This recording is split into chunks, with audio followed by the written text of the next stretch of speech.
Meus amigos, boa noite mais uma vez. Com muita alegria que nós estamos reunidos mais uma vez nesta casa para os nossos estudos. Hoje nós estamos recebendo mais uma vez em nossa casa o Dr. Pedro Bonilha, da cidade de Jales. O Pedro é fundador do Centro Espírita Chico Xavier, naquela cidade. E ele tem trabalhado em Jales na divulgação da doutrina, proferindo palestras em diversas cidades aqui da nossa região e também fora da nossa região. O trabalho do Dr. Pedro na divulgação da doutrina também se dá na palavra escrita. Nós temos 3 livros lançados aqui pela Didier. O Pedro nos concedeu essa alegria de publicarmos aqui 3 obras. O primeiro livro, Quem é Seu Filho? Uma obra que trata exatamente de conhecer os nossos filhos através da visão da doutrina espírita. Aqui o autor diz que a gente ouve que não existe cartilha para educação, não é? Mas em verdade ela existe e ele nos apresenta esses preceitos aqui nessa obra indispensável. Também o livro Casamento, Problemas e Soluções. Uma obra que naturalmente fala do relacionamento conjugal, abordando várias questões do dia a dia. Não se trata aqui de um compêndio filosófico, mas de um livro do dia a dia, das dificuldades, dos problemas e das soluções que nós encontramos no casamento. E também o livro Aprendendo com a Morte. Esse livro, ele nos traz muitos ensinamentos através de mensagens psicografadas pelo médium Carlos Bacelli. Então são espíritos familiares que trouxeram cartas para os seus familiares que aqui ficaram e o Dr. Pedro retira alguns trechos dessas mensagens e faz um verdadeiro estudo sobre essas informações que os espíritos passam nessas mensagens. Então é um livro rico em conhecimento doutrinário. As 3 obras se encontram ali no balcão da nossa livraria, aqueles que se interessarem, e depois também o Pedro estará aqui, se alguém desejar o autógrafo, podemos fazê-lo. Então vamos orar para nós darmos início à palestra da noite.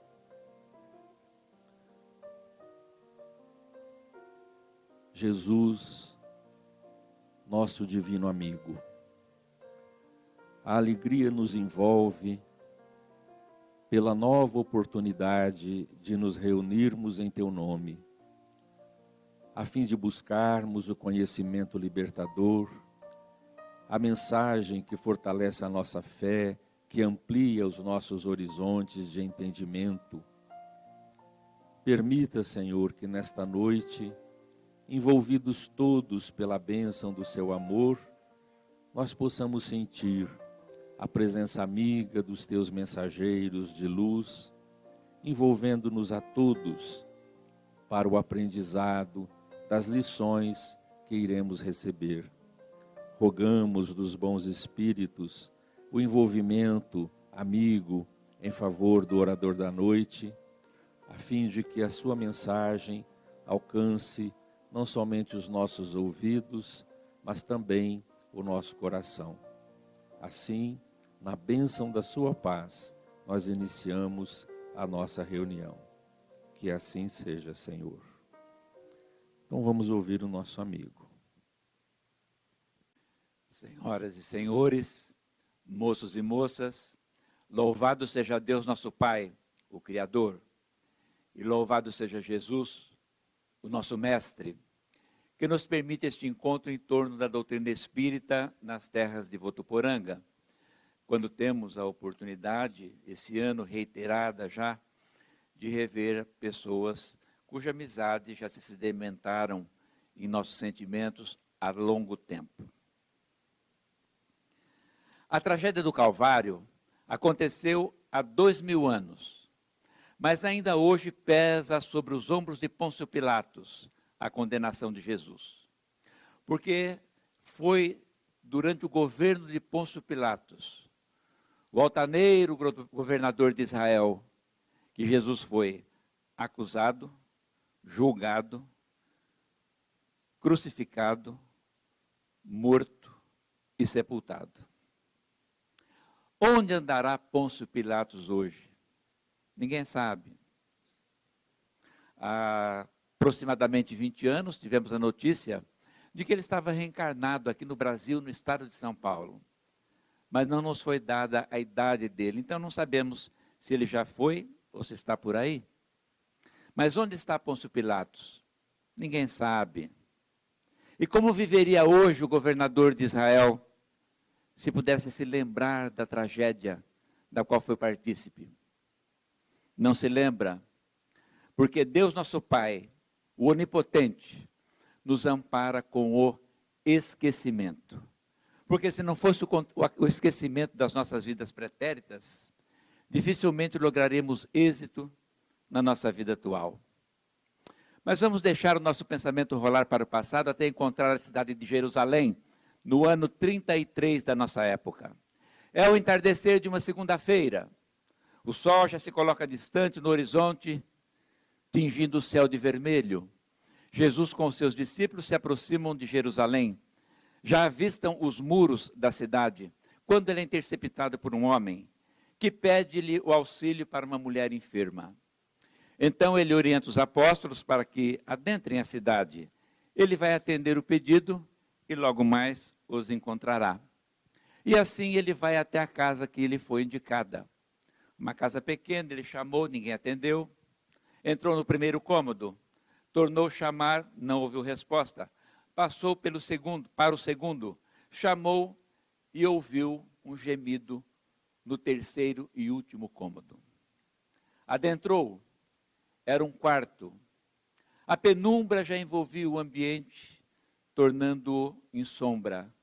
E ele observou que sobre um leito estava deitada, em decúbito dorsal, uma mulher que trazia as marcas brutais da lepra. Deitada, ela tinha um braço próximo ao beiral da cama.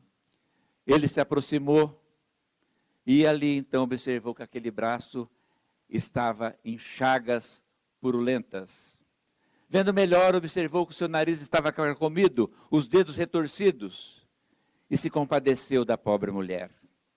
Ajoelhou-se, e ela então olhou fixamente para aquele rosto, e fechou os olhos, talvez envergonhada da sua indigência. Jesus então começou a orar, motivado pela piedade e pela misericórdia. Começou a orar, e enquanto orava, seus olhos se tornaram turvos de lágrimas, e as lágrimas escorrendo pelo seu rosto, caíram no braço da mulher, que estava à beira da cama.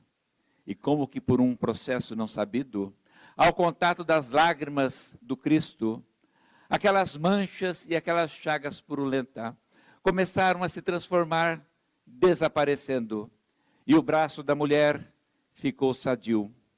Nessa hora, ela sentiu como que se um fogo frio lhe percorresse todo o corpo, e abriu os olhos assustada, e ergueu o braço, vendo que ele estava são, sadio, e então entendeu que algo de ordem transcendental estava acontecendo naquele momento, algo que ela não podia compreender.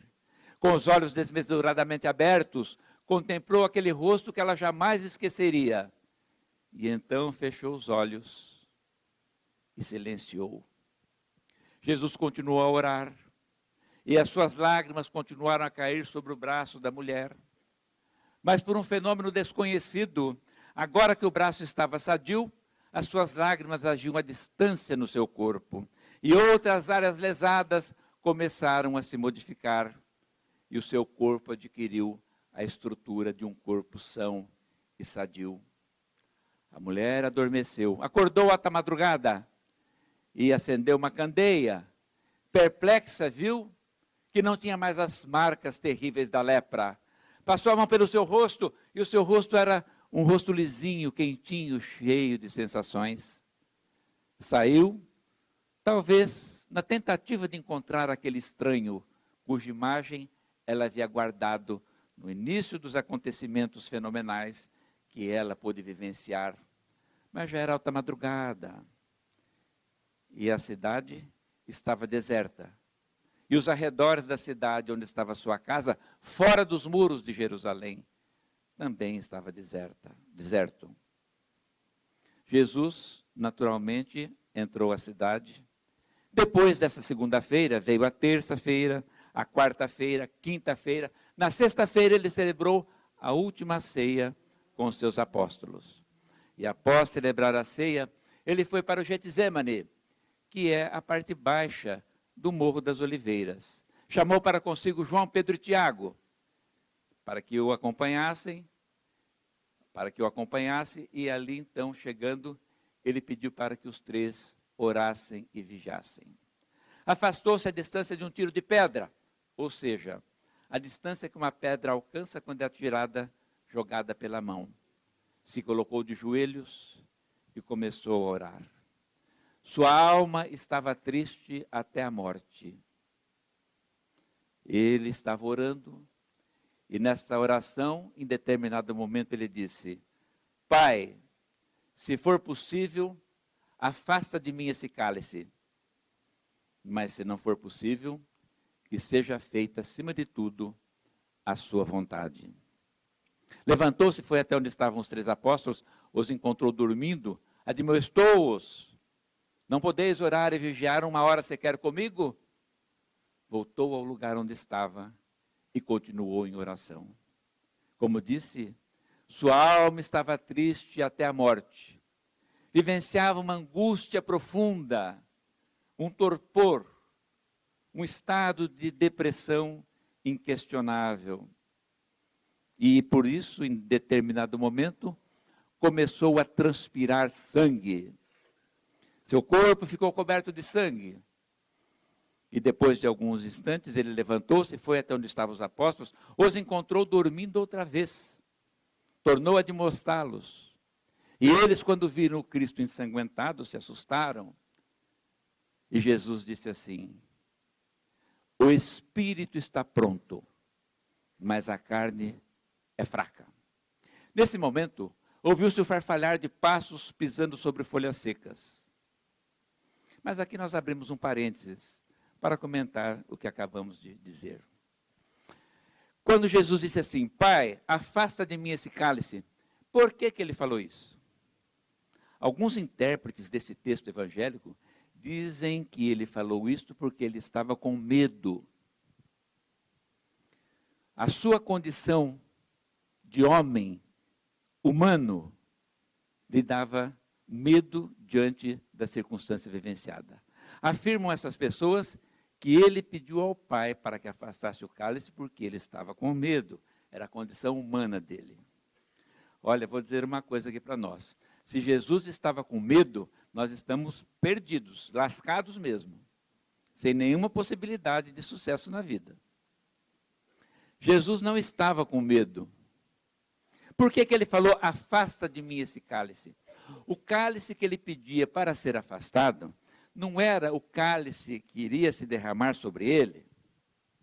Ele, como pastor sublime das almas humanas, queria que Deus afastasse o cálice terrível de fel, que iria se derramar sobre todos aqueles que se envolvessem com a tragédia do Calvário. O cálice que trazia o karma, que iria marcar para sempre aqueles que estivessem envolvidos na trama do Calvário.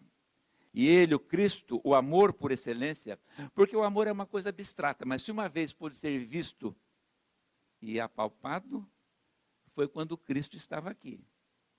Ninguém consegue ver o amor, excetuando-se o período em que o Cristo estava aqui. Então, ele queria que fosse afastado o cálice de sofrimento, o cálice de fel, de dor, de angústias, o karma terrível que iria se derramar sobre os seus irmãos. Porque ele sabia o que iria acontecer de imediato. E ele não queria que os seus irmãos em humanidade, aqueles que o Pai lhe confiara, assumissem um karma tão terrível. Então é por isso que ele fala: Pai, se for possível, afasta de mim esse cálice que vai se derramar sobre os meus irmãos. Jesus transpirou sangue? Transpirou sim. E o que é transpirar sangue? Ora, esse é um fenômeno, não é raro, é raríssimo. É muito, muito raro.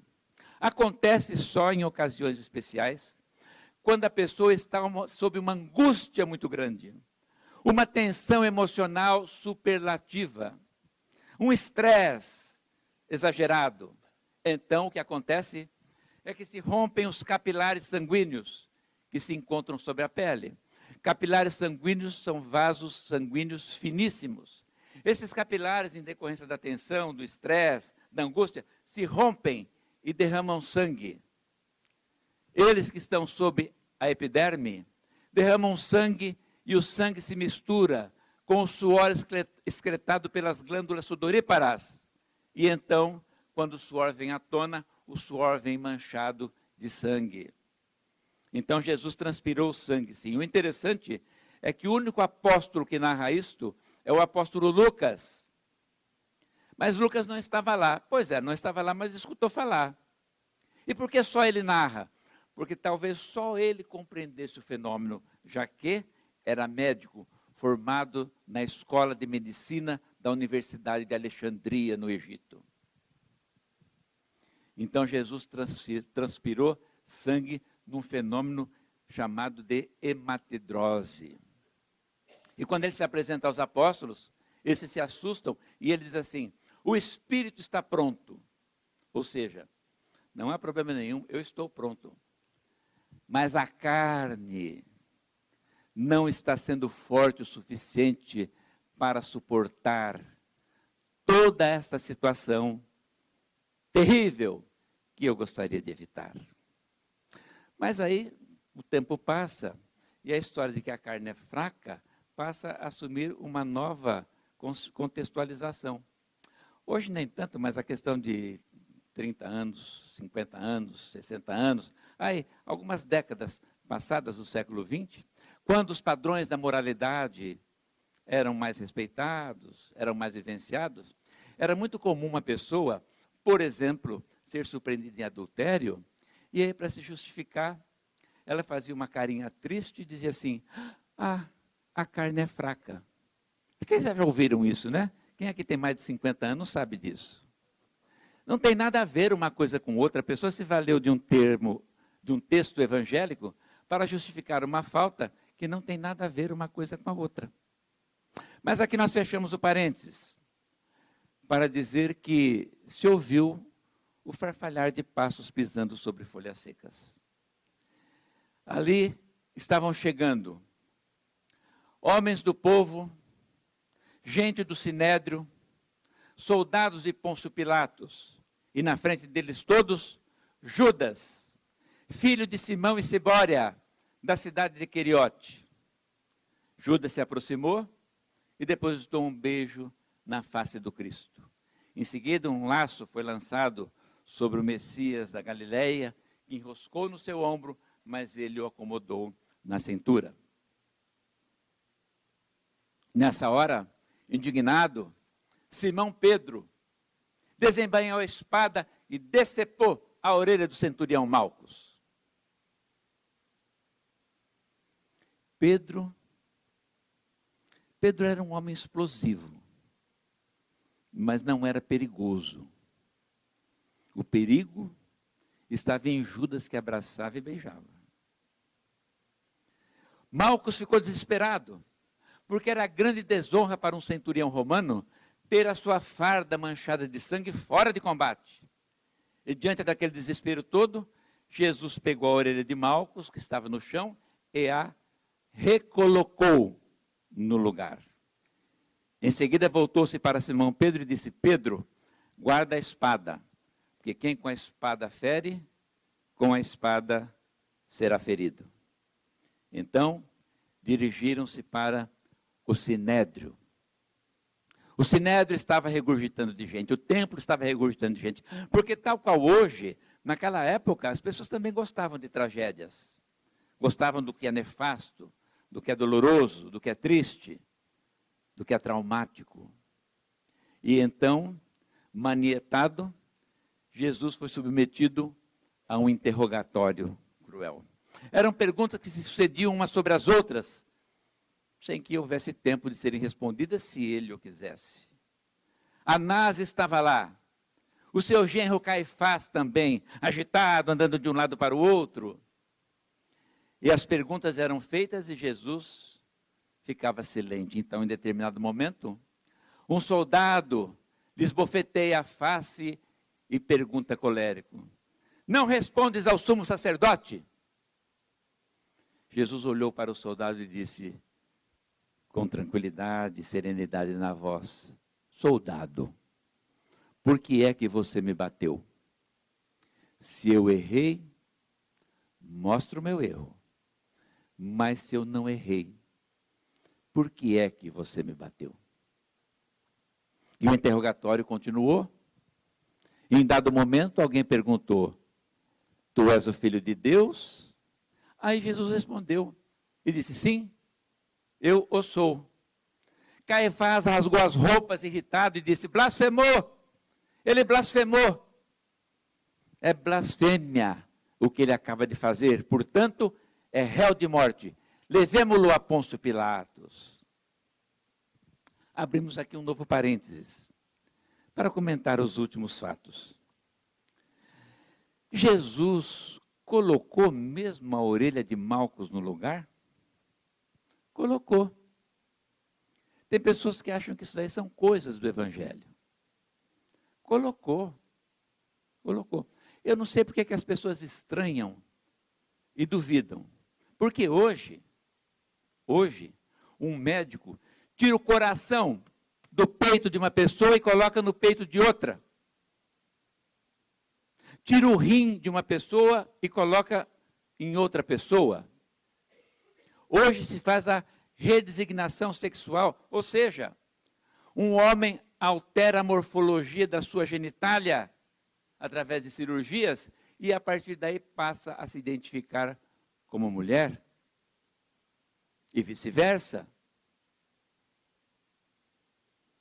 E as pessoas duvidam que aquele homem que andou sobre as águas não pudesse reimplantar uma orelha, porque nem transplante ele fez. Ele reimplantou aquilo que saiu do determinado lugar. Tem que ser muito simplório para duvidar disso. Pedro guarda a espada, porque quem com ferro fere, com ferro será ferido.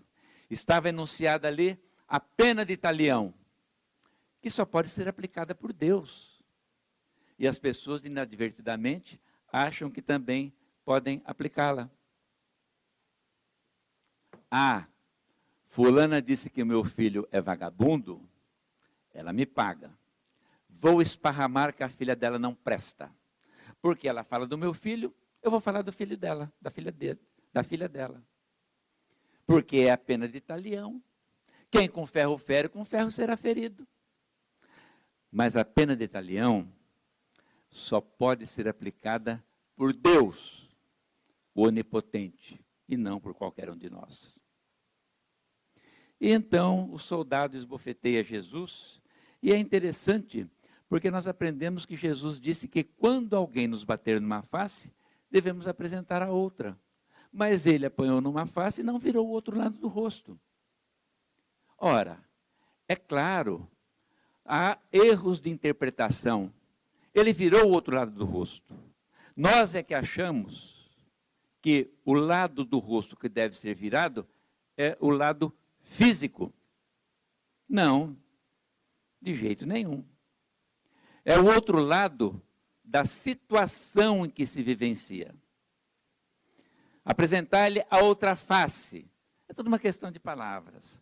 Apresentar-lhe a outra face. Se alguém bater numa face, apresentar-lhe a outra.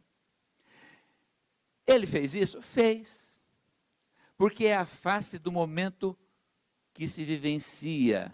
É a face do momento moral. Ele foi agredido com violência, com pergunta que trazia em si a raiva de modo superlativo. O que ele fez? Ele virou a outra face da situação que o soldado mostrou a ele. O soldado agiu com violência, brutalidade e agressividade na voz. Ele virou outra face e respondeu com suavidade: por que você me bateu? Se eu errei, mostre o meu erro. O soldado era agressivo, ele mostrou a face da compreensão. O soldado foi violento, ele mostrou a face da brandura. A outra face, nós é que achamos que teria que virar o outro lado do rosto para apanhar. Não. Jesus nos pede, nos ensinou e nos pede para sermos bons, não bonzinho, porque o bonzinho é feito de trouxa e de capacho e vai ser pisado pelos maus. E então, tu és o Filho de Deus? Sim, eu o sou. Caifás rasgou as roupas, levemo-lo a Pilatos. Mas antes de prosseguirmos, onde estará o soldado que bateu no rosto de Jesus hoje? Ninguém sabe. Mas como ele viveria se ele pudesse se recordar disto? Deus, nosso Pai, o Onipotente, nos ampara com o esquecimento. Levemo-lo a Pilatos. Pôncio Pilatos, o quinto dos procuradores romanos na ordem de sucessão. Pilatos vivia em Roma e almejava uma carreira política. E por isso mesmo, ele se valeu da amizade que tinha com Sejano. Sejano era o chefe da guarda pretoriana do imperador Tibério César. O imperador Tibério é o César dos evangelhos. Sejano intercedeu em favor de Pilatos, e foi assim que Pilatos ganhou a governadoria de uma das províncias romanas. A província da Judéia, Israel, a província mais difícil de ser administrada. De todas as províncias romanas, Israel era a mais complicada. Porque os judeus daquela época eram terrivelmente intrigantes. Criavam caso por tudo, se sentiam ofendidos por tudo, era problema em cima de problema, eram extremamente melindrados. Os problemas de Pilatos começaram na noite em que ele chegou em Jerusalém. Ele chegou na cidade, naturalmente com o seu séquito de soldados. Esses soldados traziam estandartes, e nos estandartes a efígie do imperador Tibério. E os soldados traziam escudos, e nos escudos o desenho de uma águia prateada. Para quê? No outro dia, pediram audiência com Pilatos e foram reclamar, porque eles não admitiam que em Jerusalém existisse qualquer alusão a qualquer outro Deus. E como os imperadores romanos eram considerados deuses divinos em determinada época da história, os judeus se ofenderam com a efígie de Tibério nos estandartes e foram tirar satisfação com Pilatos.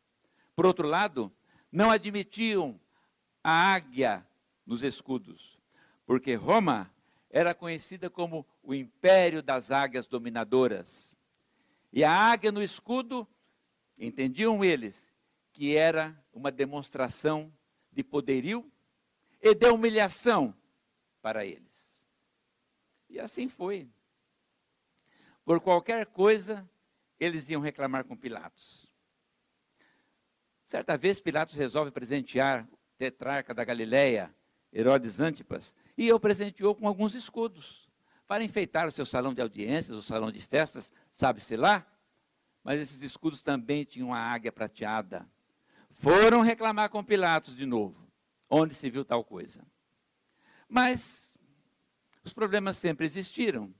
E talvez um dos mais dramáticos, não é? É que Pilatos resolveu construir um aqueduto. É muito comum na Europa a gente ver aquedutos. Todas as cidades são construídas à beira de um rio, porque a água é indispensável. E cidades que não estavam à margem de um rio, ainda existem ruínas que foram preservadas.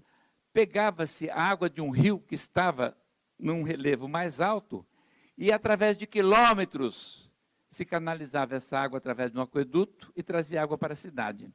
Quando a cidade passava a ter água, mudava completamente o padrão da cidade. Os ricos tinham água em casa, os pobres tomavam banho na tina ou na piscina pública. Pilatos resolveu fazer um aqueduto para trazer água a Jerusalém, mas ele quis fazer isso com o dinheiro do templo. Pronto. Está aí a confusão de novo. Pilatos já estava preparado, porque já estava por aqui. Colocou soldados à paisana no meio do povo, um monte de gente foi presa, teve mortes e por aí vai. Esse é Pôncio Pilatos, o quinto dos procuradores romanos na ordem de sucessão. E agora a gente entende por que a audiência foi marcada de madrugada. Como é que Pilatos, o homem mais poderoso em Israel, com todo o poderio de Roma às suas costas, concordou em fazer uma audiência de madrugada? O sol não tinha nascido? Porque ele estava por aqui com o povo judeu. Levemos-lo a Pilatos. E foram. Mas tem um outro problema também. Eles não queriam entrar na sala de audiências do governador, porque era antevéspera da Páscoa. E se eles entrassem na sala de audiências, se tornariam impuros. Pilatos cedeu e fez a audiência numa sacada da Torre Antônia. E ali estava o povo, no pátio. E Pilatos, então, comparece na sacada e diz: qual é a acusação contra este homem? Que mal que ele fez? Se ele não fosse um malfeitor, não o teríamos trazido a vós. Sim, mas que mal que ele fez? Ele foi condenado à morte. E toda condenação à morte tem que ser avaliada, autorizada pelo governador romano. Então nós o trouxemos aqui para que seja validada a condenação. Mas que mal que ele fez? Do que ele é acusado? Pilatos era um homem inteligente. Ele percebeu que ali se tratava de uma trica religiosa, qualquer coisa assim. Então, veja só, ele perguntava: qual é o mal que ele fez? Qual é a acusação? Ninguém respondia. Pilatos reiterou a pergunta: mas que mal que ele fez? Como não tinham do que falar, disseram assim: ele vem desde a Judéia até... Ele vem desde a Galiléia, retificando. Ele vem desde a Galiléia até a Judéia, criando desordem. Ora, então levai-o ao tetrarca da Galiléia. Se ele é galileu, levai-o a Herodes Antipas. Herodes está em Jerusalém por ocasião da Páscoa. Claro que eles não gostaram, né? Mas vai fazer o quê? Acordaram Herodes antes do sol nascer ainda. E ali compareceu Jesus. Herodes fez várias perguntas a Jesus. Jesus não respondeu nenhuma delas. Manteve-se em silêncio. Então Herodes cansou-se e disse: olha, eu não tenho nada a ver com isso. Levem ele de volta a Pôncio Pilatos. Pilatos que resolva. Volta a turma de novo na Torre Antônia, o sol já estava nascendo. E ali apresentam Jesus outra vez. Pilatos volta à sacada e pergunta: do que ele é acusado? Qual é o mal que ele fez? Como não tinham do que falar, disseram assim: ele insufla o povo a uma revolta contra César. Se não o condenares, não és amigo de César, e César irá saber. Pilatos ficou trêmulo. Se ele fosse objeto de uma representação do povo judeu a Pôncio Pilatos, nesses termos, sua carreira política estaria encerrada. Ele almejava prosseguir na sua carreira, porque ele imaginava que quando tivesse mais idade, ele voltaria para Roma coberto de glória, e ali viveria até o último dos seus dias, cercado pelos seus filhos e netos. Se não o condenares, não és amigo de César, e César irá saber. Queremos a validade da condenação, que só o governador romano pode dar para os casos de morte. Pilatos ficou trêmulo, entrou na sala de audiências e mandou que Jesus fosse levado até ele. Olhou para Jesus e disse assim: Vês o que falam de ti? Que mal fizeste a eles para despertar tanto ódio? Tu és rei? Meu reino não é deste mundo. Se o meu reino fosse daqui, os meus soldados haveriam de combater para que eu não caísse nas mãos dos judeus. Mas o meu reino ainda não é daqui. Então tu és rei? Sim, tu o dizes. Mas não vim a este mundo senão para dar testemunho da verdade. Aquele que é da verdade, escuta a minha voz. O que é a verdade? E Jesus ficou em silêncio, porque Pilatos não tinha condição de conhecer a verdade, de compreender a verdade, assim como nós também não temos. A única verdade que a gente pode começar a entender é aquela que diz assim: eu sou o caminho, a verdade e a vida. Ninguém vai ao Pai se não for por mim. Nesse momento, Pilatos recebe um bilhete da sua mulher, Cláudia Prócola. Ele abre o bilhete e está escrito assim: meu amado, eu te peço, não só te peço, te imploro, não te envolvas em nenhum acontecimento que esteja relacionado com o Messias de Nazaré. Tive sonhos horríveis com referência a acontecimentos que vão se suceder junto a ele. Então, meu amado, eu te imploro, não te envolvas em nada que esteja relacionado ao Messias Galileu. Pilatos guarda o bilhete, volta para a Torre Antônia e diz assim, volta para a sacada da Torre Antônia e diz assim: não vejo culpa nesse homem. Para mim ele é inocente. Levai-o vós mesmos e condenai-o vós mesmos. Não. Ele tem que morrer. Porque ele se declarou filho de Deus. Pilatos ficou pálido na hora. Voltou para dentro da sala. Olhou para Jesus e disse assim: quem és tu? De onde vens? Qual é a tua misteriosa origem? Pilatos sabia que Jesus era filho de Maria e José da Galileia, sabia das coisas que ele tinha feito. Os informantes de Pilatos já o tinham informado. Pilatos sabia de tudo. Quando ele pergunta: quem és tu? De onde vens? Qual é a tua misteriosa origem? Era uma pergunta de ordem transcendental. Quem és tu? De onde vens? Qual é a tua misteriosa origem? E Jesus não respondeu. Pilatos demonstrou um pouquinho de irritação e disse assim: não me respondes? Não sabes que tenho poder para te condenar ou te absolver? Jesus olhou para ele com um sorriso triste, porque Jesus já havia percebido que Pilatos tentava salvá-lo. E disse assim como resposta: Pilatos, não terias poder nenhum sobre mim, se esse poder não lhe tivesse sido dado por meu Pai que está nos céus. Aqueles que a ti me entregaram têm pecado e culpa muito maior. Pilatos começa a ficar desesperado, mas tem uma ideia brilhante. Chamou os soldados e mandou que açoitassem Jesus, até deixá-lo ensanguentado. Na sua cabeça, imaginava ele, já que não tinha como dobrar a vontade do povo, imaginava ele que se apresentasse Jesus combalido, fragilizado, vencido, o povo iria se comover. Então Jesus foi surrado.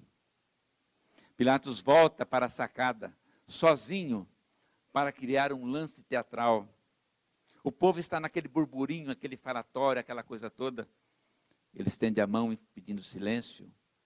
E quando o povo aquieta, ele faz um sinal para que tragam Jesus. E quando Jesus surge na sacada, Pilatos diz num lance teatral: eis o homem!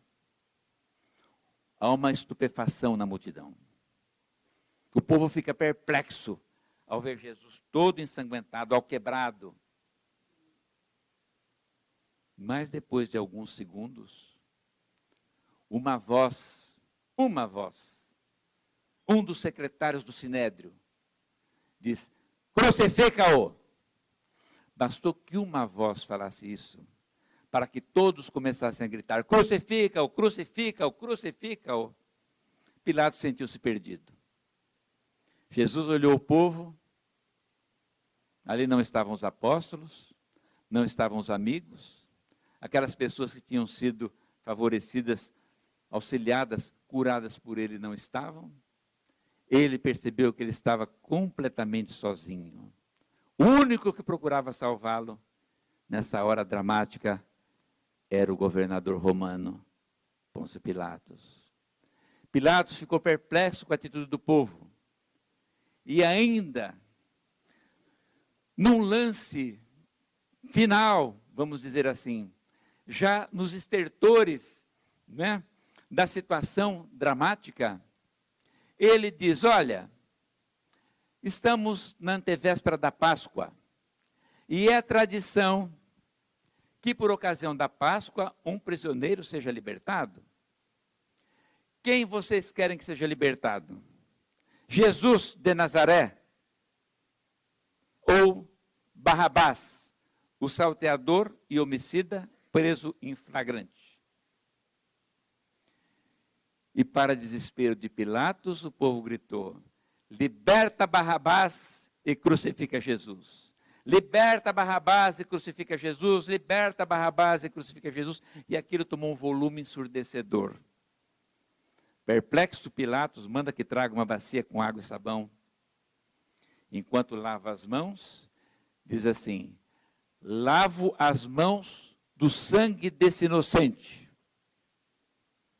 E o povo, alucinado, gritou: que o sangue dele caia sobre a nossa cabeça. É a cabeça dos nossos filhos. Aí, estava dada a ordem para a execução da condenação almejada. Só que Pilatos manda escrever numa tábua: Jesus de Nazaré, rei dos judeus. Ah, pronto. Aí acharam ruim. Antes insinuaram que ele se levantava contra César. Na hora que Pilatos manda escrever Jesus de Nazaré, rei dos judeus, aí criaram um caso. Pilatos enxuga as mãos numa toalha branca e diz assim: o que eu escrevi? Escrevi. Virou as costas e entrou.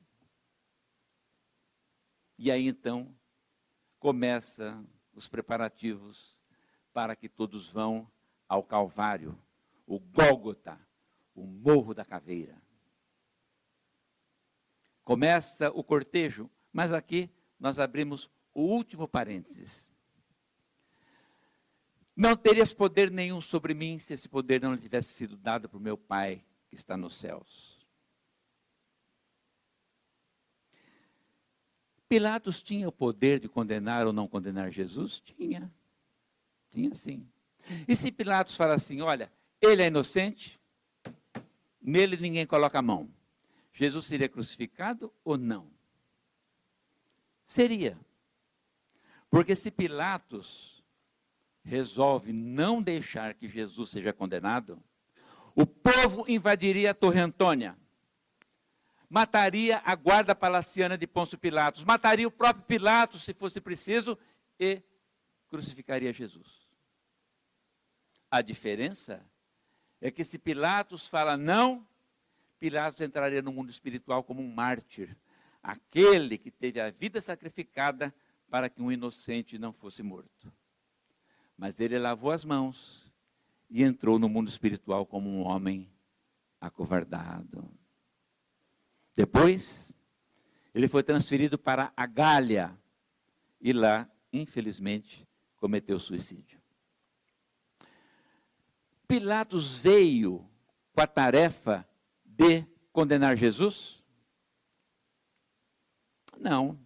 Quer ver só? Quem dos senhores e das senhoras gostaria de pegar essa tarefa? Olha, você vai para a terra e você vai ter o poder e você vai condenar o Cristo. Quem queria isso? Pode erguer a mão. Ninguém quer. E se a gente não quer, por que a gente acha que Pilatos aceitou?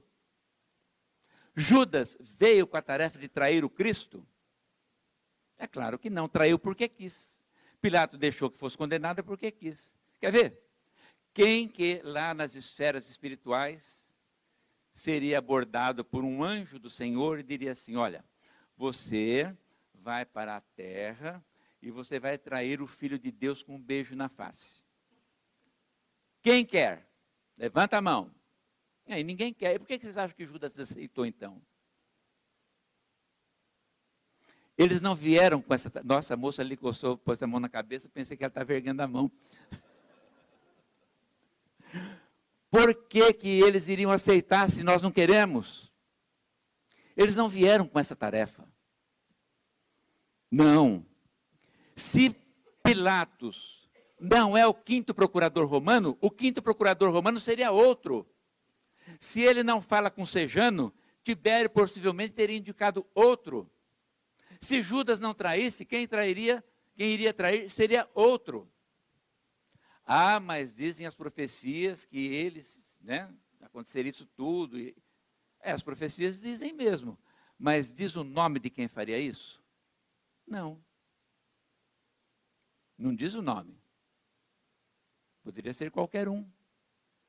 O que acontece é que os espíritos têm a possibilidade, de conhecer o momento psíquico da humanidade. E sabiam que qualquer um que fosse fazer o que Jesus fez, seria traído e condenado à morte. O que é que aconteceu com Sócrates 500 anos antes? A mesma coisa, foi traído e condenado à morte, teve que beber cicuta. O que aconteceu com Joana d'Arc séculos depois? Foi traída também e condenada à morte. O que aconteceu com Mahatma Gandhi? Foi baleado. É o momento psíquico da humanidade. Porque o tempo, diz Einstein, que o tempo não é absoluto, ele é relativo, inclusive, para nós encarnados. Claro. Ele não saberia falar nada sobre o espírito. Ele disse que para nós o tempo é relativo. Se para nós o tempo é relativo, vocês imaginem para aqueles que estão fora do corpo físico, e mais do que isso, aqueles que já estão num patamar espiritual elevado. O presente para eles é extremamente dilatado. Porque o nosso presente é esse segundinho aqui, porque na hora que eu comecei a palestra já está no passado. Então eles sabem prever o momento da humanidade, os acontecimentos, porque conhecem o momento psíquico. E só para dar um exemplo, é claro que é um exemplo simplório. Mas olha só vou prever acontecimentos com vocês amanhã, com 12 horas de antecedência. Posso prever também com 24 horas. Amanhã, por exemplo, todos os senhores e as senhoras, pelo menos a maioria, entre 11 e 14 horas já terão almoçado. Estou falando do vosso futuro. Quer com 24 horas ou mais? Amanhã, depois das 23 horas, senão todos, a maioria já estará se preparando para dormir, se não estiver dormindo. Mas como é que eu posso prever isso? Porque eu conheço o modus operandi da nossa vida. Veja só, eu estou falando do vosso futuro amanhã. Dá para entender que com os espíritos a coisa é muito mais diferente? É assim que acontece. Pilatos não veio com essa tarefa, Judas não veio com essa tarefa, porque ninguém vem com a tarefa de fazer o mal na terra. Ninguém. Enfim, que o sangue dele caia sobre a nossa cabeça e a cabeça dos nossos filhos. Nós precisamos tomar cuidado com o que a gente fala, porque Deus pode nos atender na hora ou dali a alguns milênios. O povo judeu, nos anos 70, 30 e poucos anos depois, teve que se espalhar pelo mundo, Porque o general Tito, filho do imperador Vespasiano, cercou Jerusalém naquilo que ficou conhecido como o cerco dos 100 dias. A quase todos matou de fome, depois invadiu a cidade e não deixou pedra sobre pedra. E os judeus então se espalharam, a diáspora. 2000 anos vivendo sem pátria. Nós sabemos o que é ser uma pátria? Não, não sabemos. O Brasil é imenso. A gente pega um avião, viaja 2 horas, continua dentro do Brasil. A gente pega um ônibus, viaja aí 2, 3 dias, continua dentro do Brasil. Porque o Brasil é gigantesco. Mas a gente não sabe o que é lidar com o estrangeiro. A gente não sabe o que é ser estrangeiro. É difícil. E o estrangeiro, para nós, não é como nós para com os estrangeiros que pisam aqui. Chega um americano aqui, a gente fala mais alto com ele, porque acha que se falar alto ele entende. Para ver. Já chama para tomar café. Vocês acham que lá fora é desse jeito? Não é não. Lá nós somos estrangeiros. Um amigo nosso teve que morar numa cidade próxima a Nova York, White Plains. Foi por motivos profissionais e lá ele teve que morar lá, ficou lá 2 anos. E lá as cidades são um pouco diferentes, tem um centro comercial onde tem de tudo ali, enfim. E ele ia numa mercearia fazer compra. E assim que a mercearia era tocada por uma família, e assim que é um tipo de mercearia, né? Eu falo mercearia para vocês entenderem, mas lá é um pouquinho diferente. Chega um determinado dia, a mulher no caixa fala assim para ele: vocês vão se demorar muito por aqui? É desse jeito. 2000 anos sem pátria, e a gente não sabe o que é isso. Mas como se não bastasse, vem a Segunda Guerra Mundial. Eu não vou ficar aqui falando sobre o Holocausto, porque todos sabem o que foi o Holocausto. 6 milhões de judeus mortos nos campos de concentração. E vou citar um caso que eu vi numa entrevista de um judeu que sobreviveu aos campos de concentração e me deixou profundamente chocado. Ele já deve ter desencarnado, porque isso eu vi faz uns 10, 15 anos. Ele, já velhinho, na entrevista, respondeu a muitas coisas, e num determinado momento ele disse assim: a comida era muito ruim, estava estragada, na maioria das vezes. Além de ser ruim, era estragada. A gente tinha diarreias constantes. Só que ele não falava nesse tom, né? Ele falava num tom assim: a gente tinha diarreias constantes. Mas sabe que a gente até achava bom, porque era tanto frio, mas tanto frio, e quando a gente tinha diarreia, ela escorria pelas pernas e a gente esquentava um pouquinho. Demorei para pegar no sono naquela noite. A que situação abjeta um ser humano pode ser levado por outro ser humano. Ah, mas vocês poderão dizer assim: na Torre Antônia não tinha 6 milhões de judeus. Encarnados não. Mas alguém sabe dizer o número da falange comandada por aquele que tentou Jesus no deserto? Ninguém sabe. Ninguém sabe. Mas os erros nossos não importa se estamos na vida física ou espiritual. Tem que pagar. Mas ninguém sabe o tamanho da falange comandada por aquela entidade que tentou Jesus no deserto. Embora aí existem interpretações diferentes com referência a essa tentação. Né? A Bíblia fala em tentação.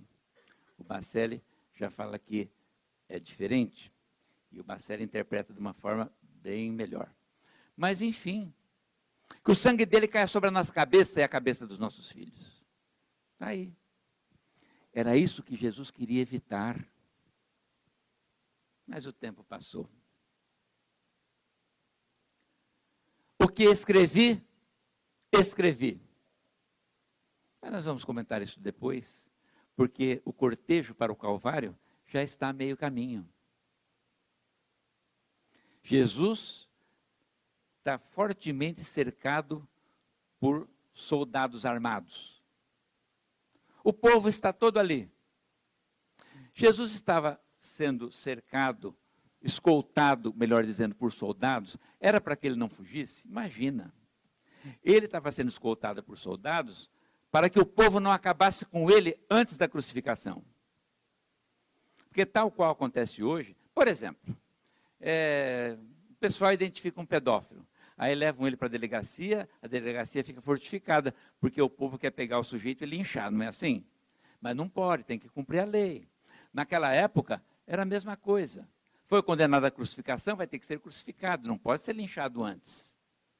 É por isso que ele estava escoltado por soldados, que tinham que ter força para barrar o povo, que xingava, cuspia, tentava agredir. Foi assim. Estava com uma cruz nas costas. Vocês acham que essa cruz é igual a gente vê nos desenhos? Era uma cruz lavrada a machado e facão, cheia de farpas. Enquanto andava, ela esfolava o ombro e as farpas lhe penetravam. E assim vai. E o povo ensandecido, gritando, xingando, blasfemando, querendo bater, querendo agredir, falando palavrões. Estava todo mundo ali.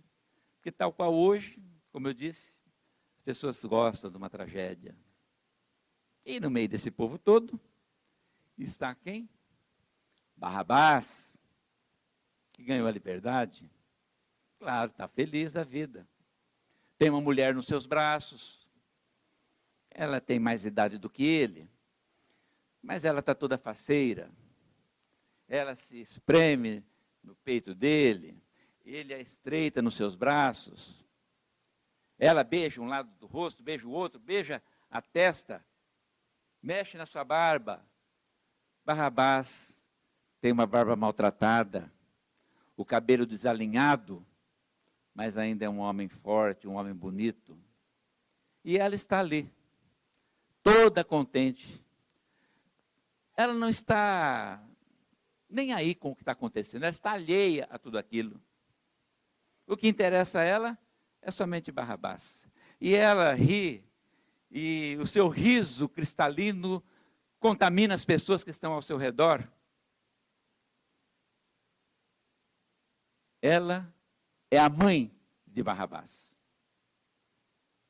Mas, de repente, diante daquela alegria incontida, ela solta um grito terrível, como se tivesse sido atingida por um raio mortal, e desmaia. Barrabás, apavorado, esbofeteia o rosto com delicadeza. Mãe, minha mãe, minha mãe. Ela volta a si e fala, mãe, o que aconteceu?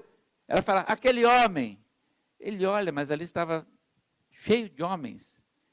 Que homem, minha mãe? Ela fala, meu Deus, por que eu tenho que sofrer tanto? E desmaia de novo, ele a revive e fala, minha mãe, o que aconteceu? Ela fala, aquele homem. Ele fala, qual? Ela fala, aquele que carrega a cruz. Aquele que está morrendo no seu lugar. Mas o que tem ele, minha mãe? Ele é o homem, meu filho, que esteve na noite desta segunda-feira em nossa casa, e rezando ao lado da minha cama, me curou da lepra e me devolveu a vida. Meu Deus, por que tenho que sofrer tanto? E tornou a desmaiar, sendo reavivada depois, permaneceu num choro convulsivo. A mãe de Barrabás.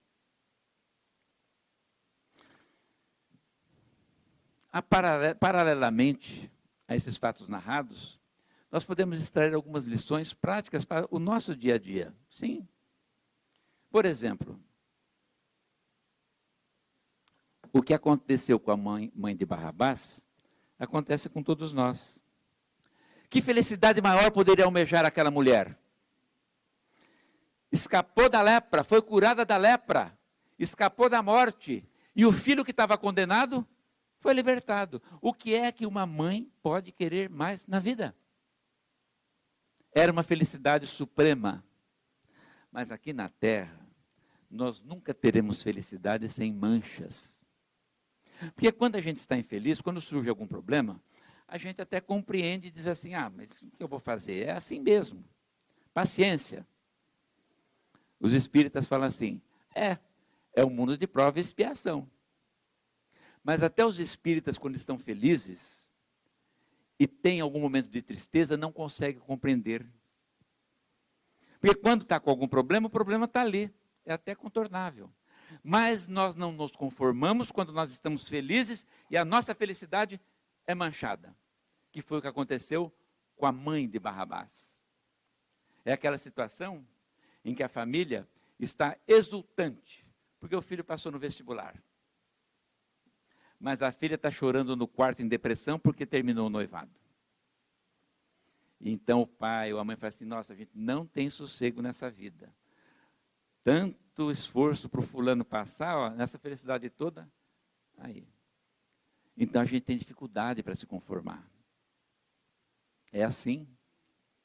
Festa. Agora as pessoas já não se reúnem mais nos fins de ano, como era antigamente, né? Antigamente as famílias aí eram compostas por 6, 8, 10 filhos. Aí o vovô e a vovó, no final do ano, reunia todo mundo em casa. Então era o vô, a avó, mais 10 filhos, com mais 10 noras ou genros, já dá 20, com mais 2 netos cada um, já dá mais 20. Então, só aí já tem 42. Quer felicidade maior do que isso para a vovó? Mas no meio dessa turma toda, tem um que enquanto não fizer alguém chorar, não sossega. Vocês já viram isso alguma vez ou isso é estranho para vocês? E aí a avó então, que está desde a véspera fazendo comida, hoje já não se faz mais isso, né? Vai comer fora e pronto. As famílias são pequenas, tem 3 irmãos, 2 estão brigados, então não reúne mais. É assim. Mas isso que eu disse, sempre tem no meio um que, enquanto não faz alguém chorar, não sossega. Então, olha, felicidade na terra, sem mancha, podemos esquecer. Podemos esquecer. Agora, a importância de sabermos disso, é que sabendo que é assim, a gente não se aborrece tanto. Porque diz assim, não, está tudo bem, está tudo ótimo, né? Mas, enfim, paciência, isso daí aconteceu, não vou deixar isso daí tisnar com sombra a alegria que eu estou sentindo. E por aí vai. Né? E por aí vai. Então, precisamos entender que a nossa felicidade sempre vai ter uma mancha de tristeza. Nós podemos falar como Jesus falou, Pai, se for possível, afasta de mim esse cálice. Nós podemos falar? Claro que podemos. Ué, se ele falou, a gente também pode, né? Nós também somos filhos de Deus, né? Pode. Só que Jesus se referia ao que ia acontecer com os seus irmãos e humanidade.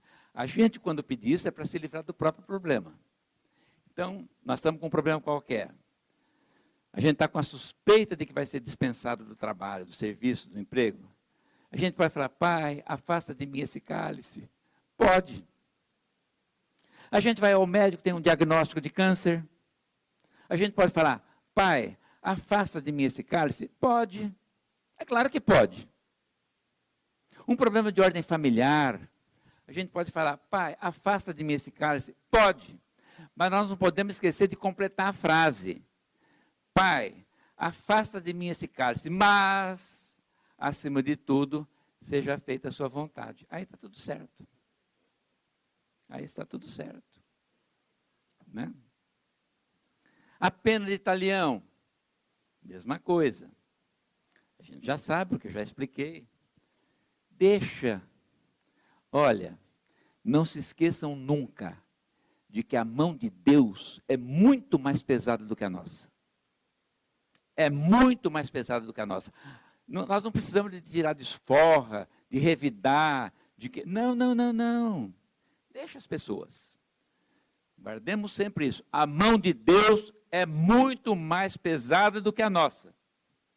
Então não há necessidade para a gente querer praticar a pena de talião. E por fim, com Pôncio Pilatos. O que eu escrevi, escrevi. Ele não quis nem saber se ele tinha razão, se ele não tinha razão.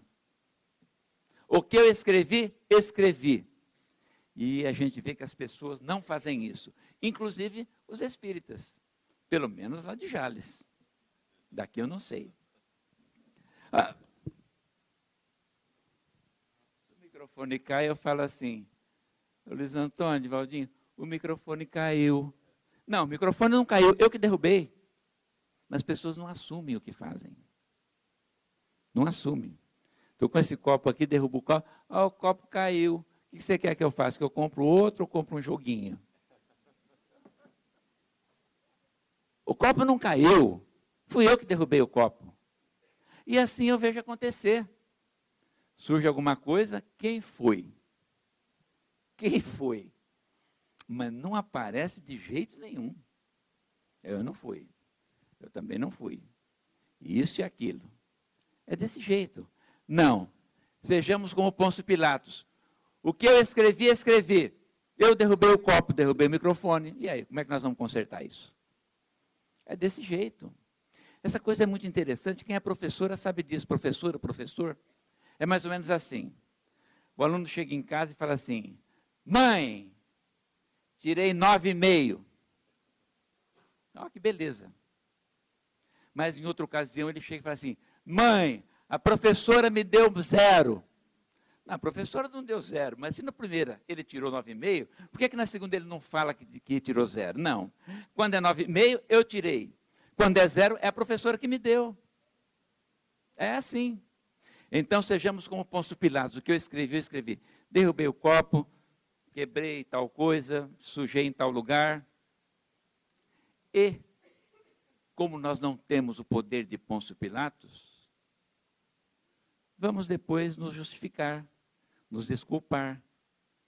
Uma das coisas mais difíceis que eu vi dentro da casa espírita é a pessoa admitir um erro e pedir desculpa para quem ela errou. Não sei que coisa que é isso. Estudo o Espiritismo, há tanto tempo, 30, 40 anos de Espiritismo, mas não tem coragem de falar assim, olha, realmente eu falei isso, viu, mas eu acho que eu estou errado, você me desculpa. Não, não fala de jeito nenhum. Tinha que fazer tal coisa, fez errado, colocou muita água no feijão, ou não colocou água, ou pôs sal a mais, ou não pôs. Olha, isso aqui não está bom? Puxa vida, desculpa, né? Fazer o quê? Tem que jogar fora e fazer outro. Não fala. Então sejamos como Pôncio Pilatos. Não importa. Assumamos isso. O que eu escrevi, escrevi. Que Deus nos abençoe. Que Jesus nos fortaleça sempre. Que nós possamos prosseguir nessa jornada com a doutrina espírita que descortina para todos nós um horizonte infinito. Porque nada explica o que o Espiritismo explica. Então nós temos muitas oportunidades. Nos fortaleçamos na fé, nos fortaleçamos no estudo, na prática do bem aos outros e sigamos adiante, porque, em verdade, o Cristo espera por todos nós. Muito obrigado. Meus amigos, nós não teremos os passes. A reunião ela alcançou um clímax extraordinário. Os amigos nem podem perceber a beleza do mundo espiritual em nos atender os nossos irmãos espíritos sofredores, em apaziguar-nos a todos nós. A gratidão imensa para com Pedro, a temática causa uma comoção em todos nós. A noite ela realmente está toda esplendorosa de bênçãos, que consigamos avaliar a grandeza do momento que vivemos hoje, nessa casa. As crianças também já receberam passes espiritualmente, a fim de que nós todos voltemos aos nossos lares, repletos das bênçãos recebidas. Quem desejar um autógrafo, se o desejar, um livro do Pedro Bonilha, eu digo a quem tem filhos, vale a pena o livro. Aprendendo com a morte, é para nos estagiarmos na vida espiritual. E casar. Eu já li 2 vezes que pretendo casar-me. Lógico que não agora, não estou em pressa. O que está escrito, ponto final. Não é verdade? Tenhamos uma noite maravilhosamente fofa. Muita paz a todos.